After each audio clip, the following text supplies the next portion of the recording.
चाहिए। पहली बात, अगर एक लाख के ऊपर अंदर लॉस है तो 24 घंटे के अंदर मिलना चाहिए।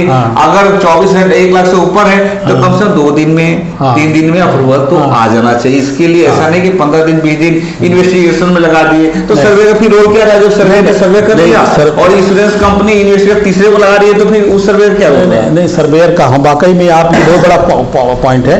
और मैं अगर इंस्टीट्यूट का जिम्मेदार चेयरमैन हूँ उत्तर प्रदेश का, तो मैं इस विषय को जरूर तेजी से उठाना चाहिए, बोलना चाहिए। क्योंकि हमारे सर्वेयरों में जो है ना वीकनेस है, वीकनेस इस बात की है कि वो इंश्योरेंस कंपनी के डायरेक्शन को सुनते हैं, जबकि डायरेक्शन सुनना नहीं चाहिए। सर्वेयर का काम है डायरेक्शन नहीं सुना है ना, तो डायरेक्शन लेगा इंश्योरेंस कंपनी से।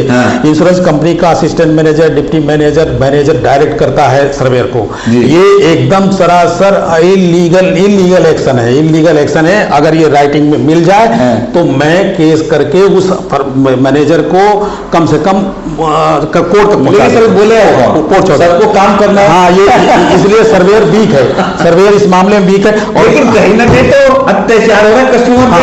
अच्छा, दूसरा प्राइवेट कंपनियों का, प्राइवेट कंपनी तो कहती है कि ये करना है, ऐसे करना है, अगर नहीं करोगे तो हम काम नहीं देंगे आपको। अब बताइए ये तो फिर जजमेंट कहाँ सही है?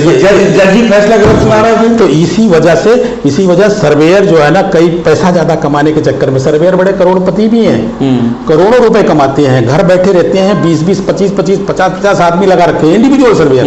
कारपोरेट सर्वेयर पे तो 200-200, 300-300 पैन इंडिया काम कर रहे हैं। लेकिन ये गलत है, किसी भी एंगल से, किसी भी पॉइंट से, किसी भी नियम से नहीं सही है।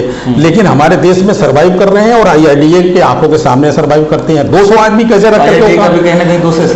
दोष है, क्योंकि हम जब हमारी मशीनरी, हमारी इंस्टीट्यूशन इस बात को ध्यान नहीं देगी तो ये देश है, इस देश में ये जो इंश्योरेंस एक्ट हमारा है बहुत पुराना, अंग्रेजों के जमाने का है।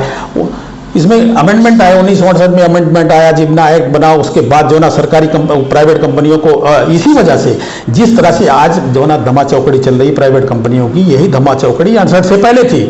पार्लियामेंट के अंदर बाकायदा डिस्कशन हो करके ये बातें क्लियर हुई कि जब तक ये इंश्योरेंस कंपनियां सरकारी नहीं होगी और इन पे कोई नकेल नहीं लगेगी, इनका कोई तीसरा आदमी सर्वे नहीं करेगा, लॉस असेसमेंट नहीं करेगा।